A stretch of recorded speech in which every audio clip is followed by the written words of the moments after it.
नंदुरबार येथील SM mission high school आणि कनिष्ठ महाविद्यालयामध्ये उत्साहपूर्ण वातावरणात आदिवासी दिवस साजरा करण्यात आला। कार्यक्रमात विद्यार्थ्यांनी फॅशन शोमध्ये आदिवासी संस्कृतीतील विविध वेशभूषा परिधान करत सर्वांचं लक्ष वेधून घेतलं होतं। याचप्रमाणे आदिवासी दागदागिन्यांचे दागिने प्रदर्शन यावेळी भरवण्यात आले होते।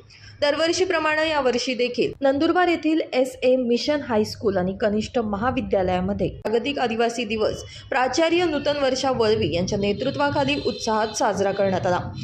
प्राथमिक शिक्षणाधिकारी वंदना वळवी, आदिवासी क्रीडा युवक मंडळाच्या सचिव डॉक्टर विभूती राजेंद्र गावित कार्यक्रमाचे प्रमुख पाहुणे होते। त्यांनी यावेळी विद्यार्थ्यांना मार्गदर्शन केलं। व्यासपीठावर उपमुख्याध्यापक विजय पवार, पर्यवेक्षिका वंदना जांबिलसा, पर्यवेक्षक मिनल वळवी, CP बोरसे, अरुण गर्गे, उर्मिला मोरे, ललिता पानपाटील, रीटा वळवी आदी उपस्थित होते। आयोजित कार्यक्रमातील नृत्य स्पर्धेमध्ये विद्यार्थ्यांनी पावरा, आदिवासी, कोकणी, मावची व इतर नृत्याविष्कार सादर केले। आदिवासी दिनाचं औचित्य साधून निबंध स्पर्धेचं आयोजन करण्यात आलं होतं। या स्पर्धेमध्ये गुणवंत विद्यार्थ्यांचा गौरव देखील करण्यात आला।